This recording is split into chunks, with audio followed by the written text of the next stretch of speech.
Rakyat Malaysia dengan Indonesia ini jangan sangat tak bergaduh. Kadang-kadang Jadi kan ditabrak ya. Betul. Sempat bangun.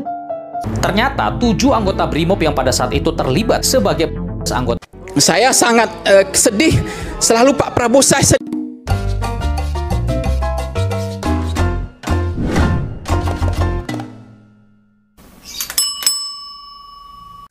Assalamualaikum warahmatullahi wabarakatuh. Berjumpa kembali dengan Romlia Pratama. Teman-teman sahabatku semuanya, gimana kabar kalian? Mudah-mudahan kalian semuanya baik-baik saja beserta keluarganya di sana. Teman-teman sahabatku, buat kalian yang baru gabung, yang baru nonton video ini, silahkan di subscribe dulu, di like dan di komen guys. Buat teman-teman sahabatku yang udah mendukung support channel ini, terima kasih. Mudah-mudahan kalian semuanya diberikan keberkahan umur, keberkahan rezeki, dimudahkan segala urusannya, baik urusan dunia maupun urusan akhirat. Amin ya rabbal alamin. Teman-teman sahabatku, seperti biasa guys, kita akan nge-reaction beberapa video yang lagi viral. Seperti apa videonya? Ini deh guys. rakyat Malaysia Ini dia, dengan guys. Indonesia ini jangan sangat tak bergaduh. Kadang-kadang berdebat pasal batik, kadang-kadang berdebat pasal ya, rendang, betul, bang. kadang-kadang berdebat pasal Upin dengan Ipin. Memang tak habis-habis bergaduhnya tu. Tapi bila Indonesia ditimpa musibah, semua tu hilang. Kita tetap bersatu seperti adik dan juga abang. Buktinya sekarang ada gerakan untuk support rakyat Indonesia melalui Grab.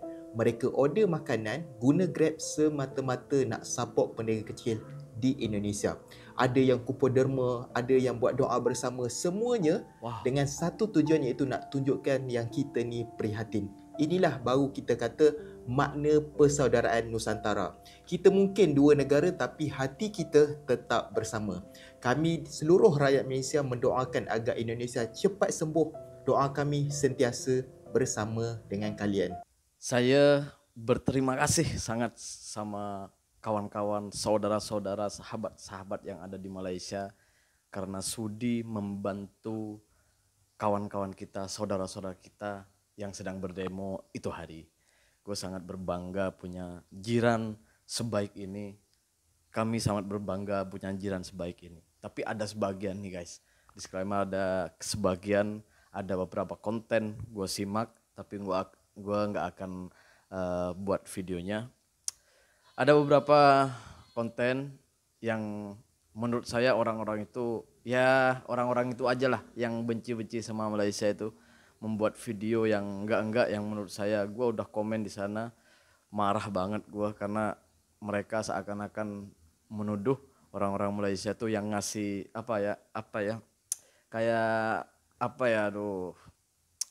pengen Malaysia itu Indonesia kayak mendukung anarkis gitu, padahal enggak guys, bukan itu tujuan orang Malaysia. Gue yakin bukan itu tujuan orang Malaysia. Gue yakin tujuan orang Malaysia itu bukan itu guys. Ini perlu gue udah jawab di beberapa sosial media. Gue yakin karena gue tahu guys orang Malaysia itu seperti apa. Gue udah duduk di sana beberapa tahun. Gue bukan mau membela siapa-siapa, tapi ini kenyataannya orang Malaysia itu enggak seperti itu. Terlepas dari tuduhan orang-orang itu yang mungkin ya mereka itu terlalu benci sama Malaysia. Ini akibat orang-orang yang selalu nonton video-video yang hoax atau video-video yang tipu-tipu itu. Akhirnya ini otaknya itu rusak guys, bener. Seharusnya kita berterima kasih karena mereka memberikan makanan sama orang-orang yang lagi demo. Demo itu ya, tunjuk perasaan itu juga memperjuangkan nasib kita sebenarnya. Yang gak ikut demo gak usah marah, gak usah ini itu. Cukup support dan doakan mereka agar tuntutan mereka dikabulkan, pemerintah itu cepat bertaubat lah gitu. Merubah aturan yang tidak pro rakyat. Kan kita juga yang untung. Gak usah mempersalahkan siapapun. Ini terlepas dari yang anarkis biarlah hukum yang menjawab nantinya. Tetapi yang tunjuk perasaan ini perlu kita support sebenarnya. Walaupun kita tidak bisa hadir ke sana, kita harus support. Karena kalau mereka berhasil, tuntutan mereka berhasil dikabulkan oleh orang-orang yang duduk di jabatan sana, di pemerintahan, siapa yang untung? Kita juga untung. Benar nggak sih?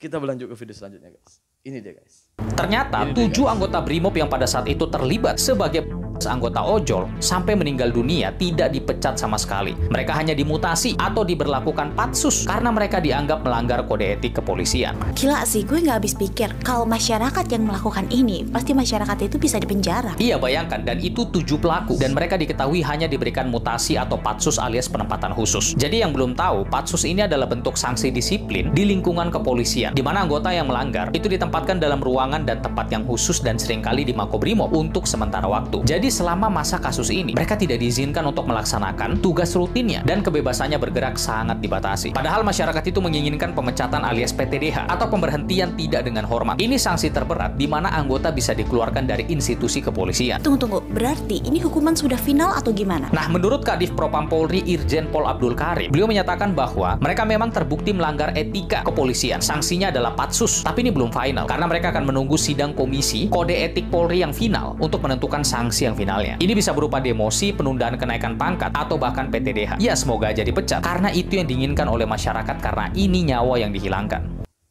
Coba kalau rakyat biasa yang buat hal yang sama seperti yang dilakukan oleh Brimob. Yang pada waktu itu, yang melindas tukang ojol itu. Coba rakyat biasa. Gue yakin hukumannya berat banget. Ini, aduh ya Allah ya Rabbi. Ini cuman disanksi penempatan khusus. Nggak dipecat, nggak dibuang kerja. Nggak ada hukumannya. Aduh, sebegitunya negara kita ya. Padahal kita punya undang-undang. Padahal kita punya Pancasila yang katanya keadilan sosial bagi seluruh rakyat Indonesia. Mana? Mana itu semua?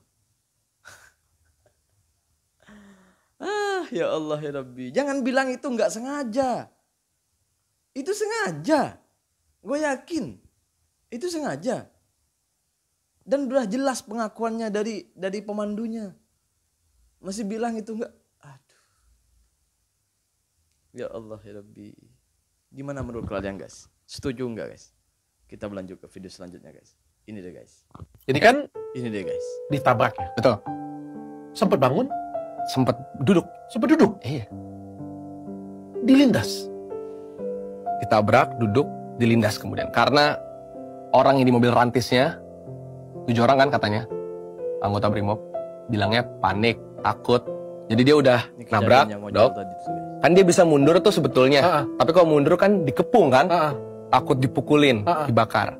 Padahal kalau maaf ya 7 anggota Brimob itu bagi saya nggak punya otak. Karena kalau misalnya mereka sadar mobil rantis miliaran itu mahal karena dia peluru kebal api dok. Jadi kalau masyarakat pukul-pukul doang ya dia nunggu 10 menit nggak akan itu rusak. Kan ntar temannya juga jemput dari belakang. Habis itu kan kelerai masa aksinya. Tapi dia panik, kemudian dia lindas itu. Itu secara video realnya kan. Tapi kemudian yang menjadi mengerikan kalau sampai gitu ya konspirasi tentang cipta kondisi itu benar. Karena kalau dokter lihat dari POV video Afan yang lain, ada Afan itu lagi ikutan lari ketika Rantis itu ngebut. Itu juga pertanyaan, kenapa Rantis harus ngebut? Kenapa? Ini nggak biasa yang terjadi. Rantis ngebut di jalannya sedang ramai. Padahal kami sekali. Ramai ya? sekali. Dan kedua saat Afan lagi lari, ada yang almarhum Afannya ada yang mendorong. Saat mendorong ada kan? Saat mendorong Kejadian yang langsung wajar. tendang, didorong atau apalah langsung merangkak. Artinya ada semacam tebakan atau mungkin konspirasi dari publik yang bilang bahwa ada orang yang harus meninggal di malam itu supaya kerusuhannya dari DPR dipindah ke polisian kan dok. Makanya ini memang tampak super mega konspirasi, tapi the point is bukan soal itu real apa enggak. Afan ini menjadi martir bagi para kekuasaan ya. Tapi poinnya adalah hari ini ada pembiaran terhadap kekerasan aparat yang gila-gilaan dok. 30 Agustus kemarin hari Sabtu, saya nggak turun. Karena apa? Karena teman-teman gerakan sipil yang mungkin terkonek dan kita punya kritisisme. Kita bahkan bikin campaign tarik mundur masa aksi. Teman-teman pulang. Oh iya, kenapa dok? Mundur dan pulang di situasi kemarin bukan pengecut. Saya bentuk kita tidak kejebak dalam jebakan Batman. Kalian sendiri bisa membayangkan kan? Seperti yang diceritakan oleh abang yang tadi. Kalian bisa membayangkan kan? Itu semua disengaja atau tidak? Coba bayangkan guys, di kerumunan orang banyak seperti itu, ribuan orang ada di sana, ratusan orang ada di sana, di jalan itu, tiba-tiba mobil polisi itu melaju dengan sangat kencang. Videonya ada videonya itu. Kalian pasti udah nonton semuanya. Coba bayangkan, polisinya, brimobnya tidak ada hukuman dan tidak dipecat atau tidak dibuang kerja. Masuk akal? Buat kalian, masuk akal nggak? Bingung kan? Bingung guys. Di mana rasa keadilan itu? Nyawa loh itu. Nyawa loh.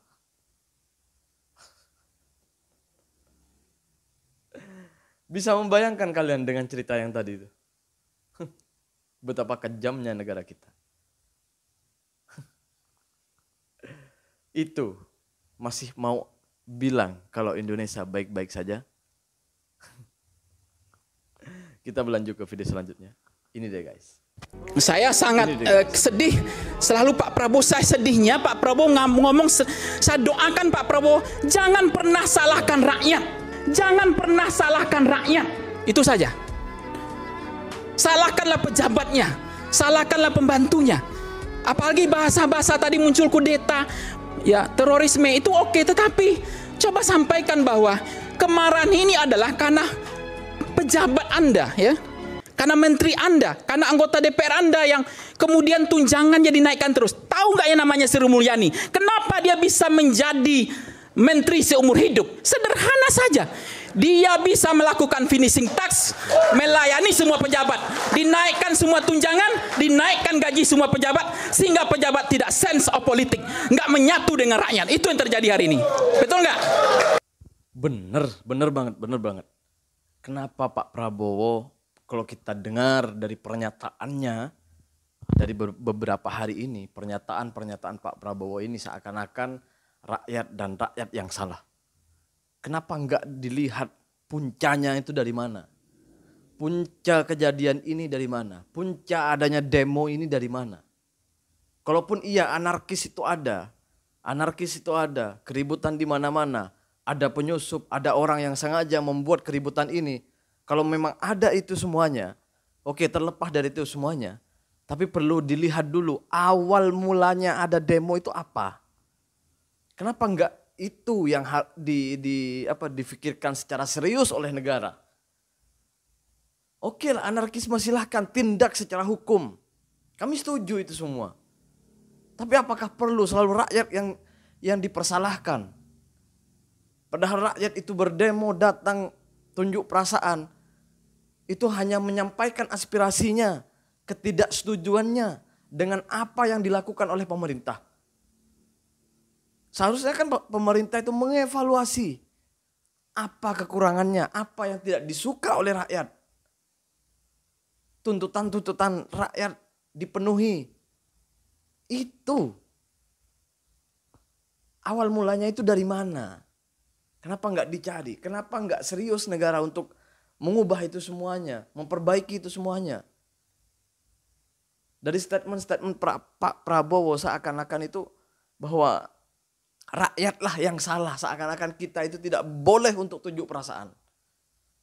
Kan seperti itu. Silahkan simak semua pernyataan-pernyataan Pak Prabowo. Dari awal sampai akhir, dari semenjak kejadian ini. Terima kasih buat semuanya. Mohon maaf guys. Ini ya biasa guys, marah guys. Terima kasih buat semuanya. Assalamualaikum warahmatullahi wabarakatuh. Jangan lupa guys, sholawat guys.